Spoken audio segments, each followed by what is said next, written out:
மனசு சரியில்லைங்க. பார்க்கணுன்னு வந்தேன். இன்னைக்கு டிக்ளேர் ஆகிடும் நம்பிக்கையில் தான் வந்தேன். இவ்வளோ வருஷம் கட்சியில் இன்னும் பிரயோஜனம் இல்லை எனக்கு. இது தெரியலன்னு எனக்கே அசிங்கமா இருக்கு.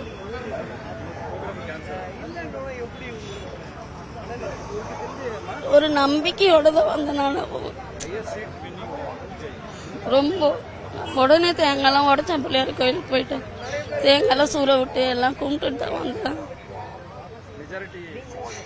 அதுதான் கஷ்டமா இருந்தது. தொங்கு கச்சாயி போச்சு அப்படின்ட்டு. சரி, காங்கிரஸ் கை கோத்தோடனே இது ரொம்ப பர்ஃபெக்டா அவரு விடுதலை சிறுத்தையும் கை கொடுக்குறாருன்றது அந்த டென்ஷனு இருந்தாலும் எனக்கு கொஞ்சம் கூட்டணி வேணான்றது தான் வெறியா இருந்தது. வெறியா ரொம்ப வெறி. பாமகல இருந்தப்ப கூட கூட்டணி வேணாங்கன்னு சொல்லுவேன் நான். ஆனால் இவர் தன்னோட செலவுல வந்ததுனால எனக்கு ரொம்ப பிடிச்சது. எங்க செலவுல தான் நாங்க கட்சியில எல்லாமே செலவு பண்ணியிருக்கோம் இந்த 28 வருஷத்துல. பட் ஆனால் இவர் வந்ததுனால தான் நான் இறங்கி எல்லாமே பண்ணேன். இது ஃபர்ஸ்ட் நிக்கணும். எனக்கு ஃபோன் இல்லை, என்னால் ஈடுபட முடியல. இல்லைன்னா நான் வீடியோலாம் போட விட மாட்டாங்க என்ன வீட்டில். ஆனால் வந்துடணும், நம்ம இதில் ஒரு போஸ்டிங் கேட்கணும், வருஷம் 120 பூத்தில் நம்ம இது பண்ணணுன்றது ரொம்ப வெறியாக இருந்தது. பட் காலம் போனால் தான் நம்ம எடுத்துகிட்டு போய் பூத்தில் பிரித்து நம்ம ஏரியாவுக்கு நம்ம இருக்கணும் ஆளுங்களை போட்டு அப்படின்றது இருக்க ஏம. பட் இப்போ நிலவரம் சரியில்லை இல்லைங்களா. முதல்ல அவங்க ப்ராப்ளம் முடிச்சு ஓட்டு நம்ம பூத்து பிரிக்கிறாங்க பாருங்க. அப்போதான் அவர்கிட்ட பேசணும்னு ஒரு முடிவில் இருக்கேன் நான். அவரு தாங்க எதுவுமே வாய்ப்பே கிடையாதுங்க. யாரும் வர்றதுக்கு வாய்ப்பே கிடையாது. அவ்வளோ பேர் அவ்வளோ மரியாதை இல்லாத பேசினாங்க. இது வரைக்கும் நான் மீடியாவில் வந்ததில்லை. என்னோட அக்கௌண்ட்டும் எதுலேயும் இல்லைங்க. யூடியூபோ எதுவும் கிடையாது. ஆனால் பட் இவர் வருவாருன்றது நம்பிக்கை. எங்கள் மாப்பிள்ளை என்னை கேட்டாங்க ஈரோட்ல இருந்து, எப்படி சொல்றீங்க வருவாருன்னு. அவர் தான் வருவாரு நம்பி போடுங்கன்னு எல்லாரும் போட்டாங்க. நீங்களே இப்படி சொல்றீங்களா ஒரு கட்சியில இருந்துட்டு அப்படின்னு. நான் கட்சி விட்டு ஒதுங்கி ஆயிப்போச்சு ரொம்ப நாள். பட் ஆனால் இவங்க தான் வருவாங்கன்னு எனக்கு தெரியும். உருப்படியா எல்லாம் எது நடக்கணுமோ அது கரெக்டா அவர் கேட்ச் பண்ணி செய்யறாரு. எனக்கு என்னோட ஃபீல்டுல இவர் வருவாருன்ற ஒரு நம்பிக்கை இருக்கு. இவர் தான் வருவாருன்னு. ஆனால் நான் போட்டது மீடியாவில் சொல்லக்கூடாது. ஆனால் நான் போட்டு வீடியோ எடுத்து வச்சிருக்கேன்.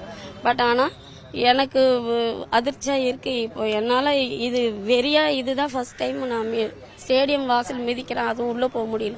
அது ஒரு கஷ்டமா இருக்கு. புருஷவாக்கம் தான் பிறந்தது வளர்ந்தது, மாமியார் வீடு எல்லாமே. பட் ஆனால் எந்த மீட்டிங் போனாலும் என் முகத்தை பதிவு பண்ணவே மாட்டேங்க. இவ்வளோ வருஷம் ஃபீல்டில் இருந்திருக்கேன். பட் ஆனால் என்ன எல்லாருக்கும் தெரியும்.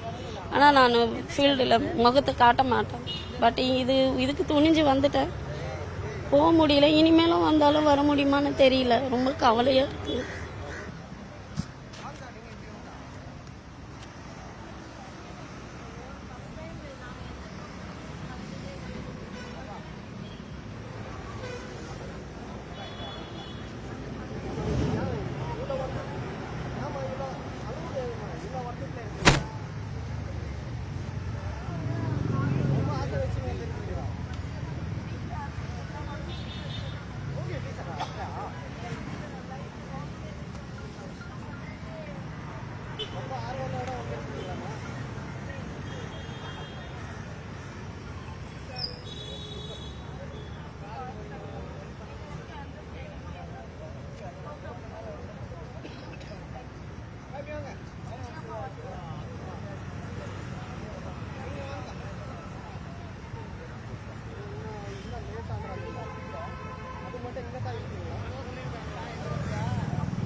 ನಿರ್ಭೀತ, ನಿಷ್ಪಕ್ಷಪಾತ, ವಿಶ್ವಾಸಾರ್ಹ ಸುದ್ದಿಗಳಿಗೆ ಮತ್ತೊಂದು ಹೆಸರಾಗಿರುವಂತ ನ್ಯೂಸ್ 18 ಕನ್ನಡ ಈಗ ಆಪ್ನಲ್ಲೂ ಲಭ್ಯವಿದೆ.